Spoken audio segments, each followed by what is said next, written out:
Selamat pagi Pak Razak, perkenalkan nama saya Viosensi Veroska atau biasa dipanggil Vios dengan nomor absen 33 dari kelas 11 IPS 3. Pada hari ini, saya akan menjelaskan tentang peta konsep atau mind map yang telah saya buat di kertas manila.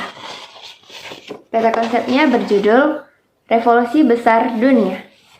Di sini terdapat 5 revolusi besar dunia, yaitu Revolusi Prancis, Revolusi Amerika, Revolusi Cina, Revolusi Indonesia, dan Revolusi Rusia.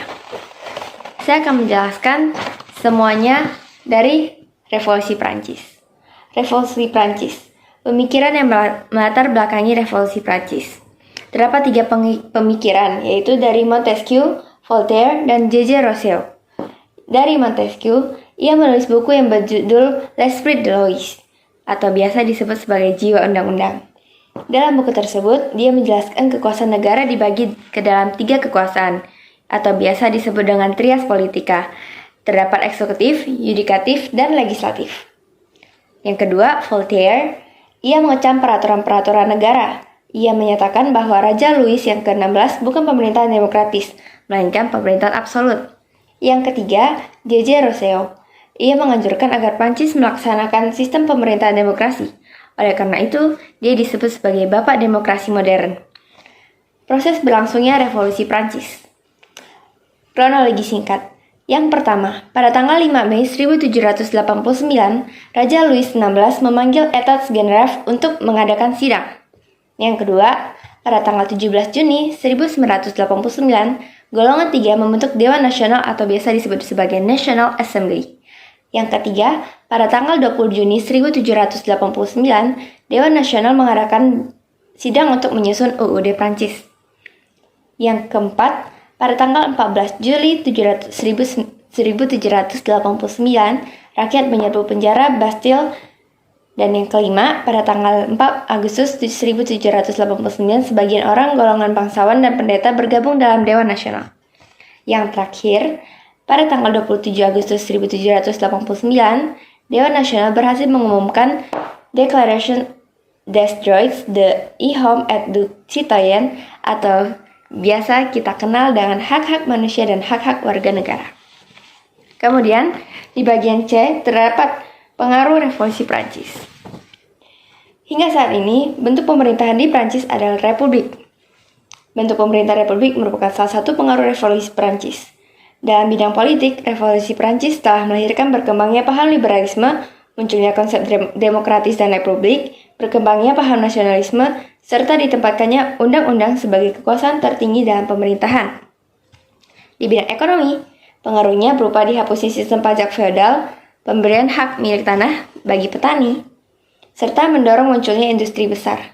Dalam kehidupan sosial masyarakat, revolusi ini berhasil menghapuskan feodalisme dan penegakan terhadap hak-hak asasi manusia.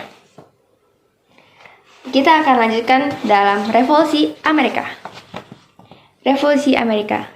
Pemikiran yang melatar belakangi Revolusi Amerika ada 3, yaitu berkembangnya paham kebebasan dalam bidang politik, yang kedua, penetapan pajak yang tinggi, dan yang ketiga, peristiwa The Boston Tea Party tahun 1773. Proses berlangsungnya Revolusi Amerika.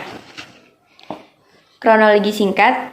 Yang pertama, pada tahun 1776, pemimpin rakyat koloni di Amerika mengadakan sebuah kongres yang dihadiri oleh negara-negara bagian untuk mengumumkan Declaration of Independence atau biasa disebut sebagai Deklarasi Kemerdekaan. Pemerintah kolonial Inggris menanggapi protes dengan sikap keras. Hal tersebut menyebabkan Perang Kemerdekaan Amerika Serikat pada 1776 sampai 1783. Prancis mengirimkan pasukan dan senjata di bawah pimpinan Jenderal Lafayette tahun 1778. Pasukan Inggris menyerah pada tahun 1781. Pada tahun 1783, Inggris dan Amerika Serikat sepakat untuk menandatangani perjanjian Versailles yang berisi Inggris mengakui kemerdekaan 13 koloni di Amerika. Inggris harus menyerahkan daerah jajahannya di Amerika kepada Amerika Serikat kecuali Kanada. Inggris harus membayar kerugian dan hasil perampasan perang. Pengaruh Revolusi Amerika. Yang pertama, berkembangnya sistem demokrasi. Saat ini, aspek-aspek dalam pemerintahan demokrasi semakin berkembang dan dianut demokrasi semakin dan dianut oleh berbagai negara di dunia, termasuk Indonesia. Yang kedua, pengakuan hak asasi manusia. Hak-hak asasi manusia yaitu hak kemerdekaan, hak untuk mencapai kesejahteraan, hak mendapat perlindungan bagi terdakwa, hak kemerdekaan bersama, serta hak mengeluarkan pendapat dan kemerdekaan pers. Yang ketiga, mendorong kemerdekaan dan kebebasan berbagai bangsa. Revolusi Amerika mendorong munculnya semangat bangsa-bangsa di dunia untuk melawan penindasan. Revolusi Amerika menyebabkan banyak bangsa di dunia berjuang untuk membebaskan diri dari penjajahan. Kemudian, kita akan melanjutkan pada Revolusi Cina. Revolusi Cina.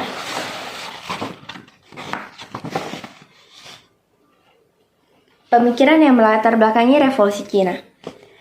Terdapat 5 pemikiran, yaitu dominasi Inggris, terjadi pemberontakan, modernisasi Cina, invasi Jepang, dan berkembangnya paham-paham baru. Proses berlangsungnya Revolusi Cina. Revolusi Cina terjadi di Wuchang pada tanggal 10 Oktober 1911 di bawah pimpinan Sun Yat-sen. Untuk mempersatukan Cina Utara dan Cina Selatan, Sun Yat-sen mengundurkan diri dari jabatannya sebagai presiden pada tanggal 15 Februari 1912. Yun Shikai menjabat sebagai Presiden Republik Cina menggantikan Sun Yat-sen. Kemudian, di bawah pemerintahan Chiang Kai-shek, Cina Utara dan Cina Selatan berhasil dipersatukan. Namun, pada tahun 1949, Mao Zedong mendirikan Negara Republik Cina atau biasa disebut sebagai RRC yang berideologi komunis. Perseteruan antara Cina Daratan RRC dan Taiwan masih berlangsung hingga sekarang. Pengaruh Revolusi Cina. Revolusi Cina mampu mengubah pemerintahan dinasti yang berlangsung secara turun-temurun menjadi pemerintahan republik. Akibat berlangsungnya Revolusi Cina, paham komunis semakin berkembang dan mempengaruhi peta politik dunia. Berlangsungnya Revolusi Cina menyadarkan pentingnya rasa menghargai perbedaan ideologi demi menjaga integrasi bangsa. Kemudian saya akan membahas tentang Revolusi Rusia. Pemikiran yang latar belakangi Revolusi Rusia. Yang pertama, pemerintahan Tsar kurang menghargai hak politik warga negara. Yang kedua, kesenjangan sosial yang tinggi. Yang ketiga, muncul kelompok yang menentang Tsar. Proses berlangsungnya Revolusi Rusia. Yang pertama, Revolusi Februari 1917. Terjadi pemogokan buah di Petrograd. Revolusi Oktober 1917. Setelah Revolusi Oktober 1917, Rusia menjadi negara sosial komunis yang menginginkan terwujudnya masyarakat tanpa kelas. Pengaruh Revolusi Rusia. Revolusi Rusia mengilhami pergerakan kaum komunis di seluruh penjuru Asia, termasuk Indonesia. Revolusi ini melahirkan semangat dan kepercayaan baru bahwa kaum buruh dan petani dapat meruntuhkan negara kapitalis dan imperialis. Kemudian, yang terakhir, terdapat Revolusi Indonesia. Seperti yang kita ketahui, Revolusi Indonesia berarti revolusi yang berdasarkan dari negara kita sendiri. Pemikiran yang melatar belakangi Revolusi Indonesia. Pada awal abad 20, bangsa Indonesia mengalami kebangkitan nasional. Bangsa Indonesia sadar bahwa mereka harus bangkit dan melawan kolonialisme bangsa Barat. Perjuangan pergerakan nasional dimulai pada tanggal 20 Mei 1908 dengan pembentukan Budi Utomo. Puncak perjuangan terjadi pada tanggal 17 Agustus 1945. Indonesia berhasil memproklamasikan kemerdekaan. Proses berlangsungnya Revolusi Indonesia. Yang pertama, pada 14 September 1945, Wakil Sekutu tiba di Jakarta. Pada 1 November 1945, pemerintah mengeluarkan maklumat 1 November 1945. Pada 14 November, Sultan Syahrir menjadi Perdana Menteri. Pada tanggal 10 Februari 1946, pemerintah Indonesia mengadakan perundingan pendahuluan dengan Belanda. Pada 4 Januari 1946, Presiden Soekarno dan Wakil Presiden Muhammad Hatta meninggalkan ibu kota Jakarta ke Yogyakarta sekaligus memindahkan ibu kota. Akhirnya, setelah perjuangan panjang, Belanda mengakui kedaulatan Indonesia pada tanggal 29 Desember 1949. Pengaruh Revolusi Indonesia. Bangsa Indonesia jadi lebih memahami arti kemerdekaan dan rasa nasionalisme yang semakin meningkat. Hingga saat ini, Indonesia menganut pemerintahan republik dan menggunakan sistem presidensial. Presiden dipilih dalam pemilu dan terlihat pelaksanaan secara langsung, sehingga sistem demokrasi dalam pemerintahan Indonesia terlihat. Sekian dari peta konsep yang dapat saya berikan. Semoga penjelasan ini dapat dimengerti dan terima kasih atas perhatiannya.